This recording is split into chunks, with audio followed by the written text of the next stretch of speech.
100 शब्द प्रति मिनट प्रारंभ होंगे। 5, 4, 3, 2, 1। उपाध्यक्ष महोदय, यह बड़े गौरव और प्रसन्नता की बात है कि हिंदुस्तान में 10वां विश्व हिंदी सम्मेलन का आयोजन किया गया था, जिसमें लगभग 40 देशों के प्रतिनिधियों ने हिस्सा लिया था।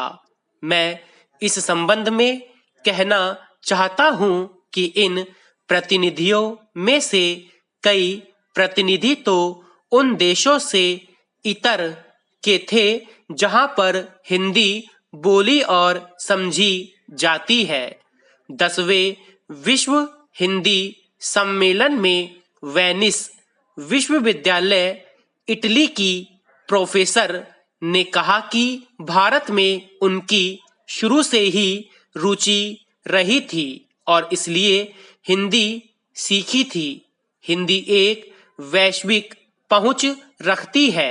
साथ ही कहा कि दूसरी भाषाओं के चक्कर में अपनी मातृभाषा को भूल जाना ठीक नहीं है। चीन के प्रतिनिधि ने धारा प्रवाह हिंदी में अपनी बात रखते हुए कहा, हिंदी दुनिया की बड़ी भाषा है और इसका लगातार विकास हो रहा है। इस सम्मेलन में स्वीडन के एक प्रतिनिधि ने कहा था कि हिंदी बहुत समृद्ध भाषा है, लेकिन इसमें अन्य भाषाओं के समृद्ध शब्दों को समाहित करके और समृद्ध बनाना चाहिए। इस सम्मेलन में पोलैंड वारसा विश्वविद्यालय के एक प्रोफेसर ने प्रधानमंत्री द्वारा कही गई बातों को दोहराते हुए अपनी सहमति व्यक्त की थी कि हिंदी भाषा के अंदर दूसरी भाषाओं के उपयोगी शब्दों को समाहित करना चाहिए।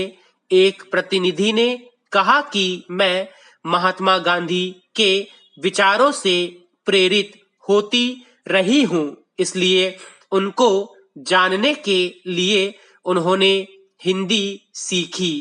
आजकल हमारे यहाँ हिंदी और हिंदी की फिल्में बहुत लोकप्रिय हो रही हैं।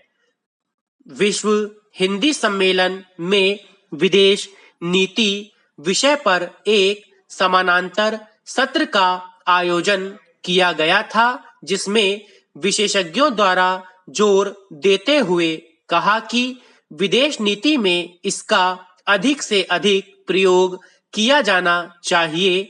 एक वरिष्ठ पत्रकार ने प्रशंसा करते हुए कहा था कि विदेश मंत्रालय में बीते 1 वर्ष से हिंदी का प्रयोग काफी बढ़ रहा है। अब विदेश मंत्रालय में मौलिक हिंदी का लेखन होने लगा है। उन्होंने विदेश मंत्रालय की वेबसाइट पर मौलिक हिंदी लेखन को और बढ़ाने की आवश्यकता जताई और क्षेत्रीय भाषाओं में भी जानकारी उपलब्ध कराने का सुझाव दिया। उन्होंने यह भी कहा कि प्रधानमंत्री और विदेश मंत्री हिंदी में बोल रहे हैं, लेकिन विदेश मंत्रालय के अधिकारी आज भी अंग्रेजी में बोलते हैं। अध्यक्ष महोदय, मैं सिंचाई विभाग से संबंधित प्रश्न उठाना चाहता हूं। महोदय, मेरा पहला प्रश्न यह है कि मेरे विधानसभा विकास खंड के अंतर्गत 2 स्टॉप डैम कई वर्ष पहले बनाए गए थे। उनमें से एक स्टॉप डैम में पानी रोकने के लिए गेट नहीं लगे हैं। गेट के अभाव में पानी एकत्र नहीं हो पा रहा है। यदि पहले से तालाब में गेट लगे होते तो पानी इकट्ठा हो जाता और किसानों को सही वक्त पर सिंचाई के लिए पानी मिल जाता। महोदय, फसल सींचने के लिए पानी की जरूरत होती है। पानी नहीं मिलने के कारण उपज अच्छी नहीं हो पा रही है और किसान को प्रकृति पर निर्भर रहना पड़ता है।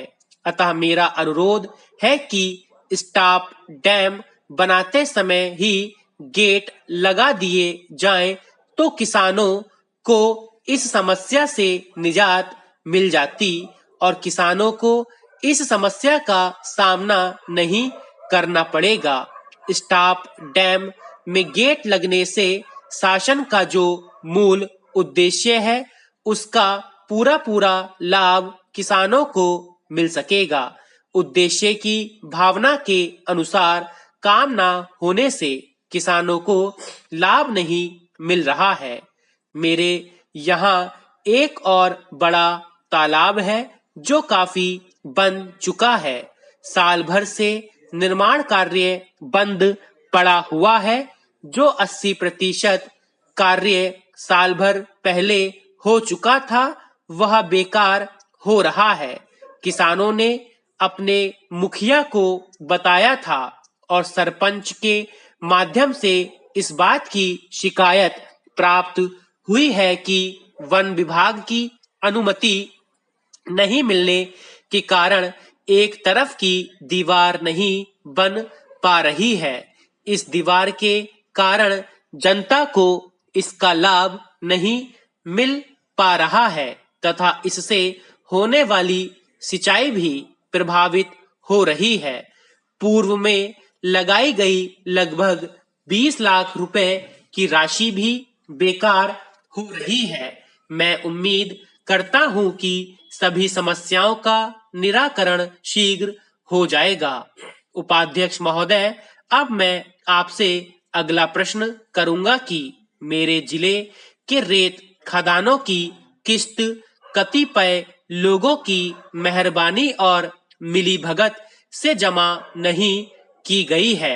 ऐसे लगभग 10 खदानें हो सकती हैं जिनका अनुबंध ही नहीं किया गया। इस प्रकार लाखों रुपए की हानि सरकार को पहुंचाने का प्रयास किया जा रहा है। जिले के खदानों के माध्यम से जो रॉयल्टी ग्राम पंचायत को प्राप्त होती थी वह नहीं मिल रही है। रॉयल्टी प्राप्त नहीं होने के संबंध में सरपंचों द्वारा शिकायत की गई है। जांच और कार्यवाही नहीं होने के कारण शासन प्रशासन के प्रति खतरनाक रोष व्याप्त है। मान्यवर केंद्रीय मंत्रिमंडल ने आज उत्तर प्रदेश में राष्ट्रपति शासन की अवधि 17 अप्रैल से 6 महीने तक के लिए और बढ़ाने का फैसला किया है। विश्वस्त सूत्रों के अनुसार आज यह जानकारी दी गई है कि उत्तर प्रदेश में राष्ट्रपति शासन की वर्तमान 6 महीने की अवधि 16 अप्रैल को समाप्त होने जा रही है। उच्चतम न्यायालय में यह मामला लंबित है, इसलिए इस मामले को ध्यान में रखते हुए मंत्रिमंडल ने यह फैसला किया है। आपको पता ही होगा कि इलाहाबाद उच्च न्यायालय राज्य में राष्ट्रपति शासन लागू करने की घोषणा को पूर्व में निरस्त कर चुका है। फिर इसे उच्चतम न्यायालय में चुनौती दी गई थी, जहां पर यह मामला विचाराधीन रखा गया है। उच्चतम न्यायालय ने इलाहाबाद उच्च न्यायालय के फैसले पर रोक लगाते हुए केंद्र सरकार को निर्देश दिया था कि वह उत्तर प्रदेश विधानसभा को भंग न करके वहां सरकार के गठन की संभावना को पता लगाए। उत्तर प्रदेश में राष्ट्रपति शासन की अवधि बढ़ाने का प्रस्ताव कल सदन में पेश किया जा सकता है और यह बड़े खेद की बात है कि संसद का सत्र 20 मार्च से 1 महीने के लिए स्थगित होने जा रहा है। इसलिए मंत्रिमंडल ने इसी बात को ध्यान में रखते हुए राज्य में राष्ट्रपति शासन की अवधि बढ़ाने का फैसला आज ही कर लिया है। सूत्रों के अनुसार यदि इस दौरान उच्चतम न्यायालय का कोई आदेश प्राप्त होता है। स्टॉप।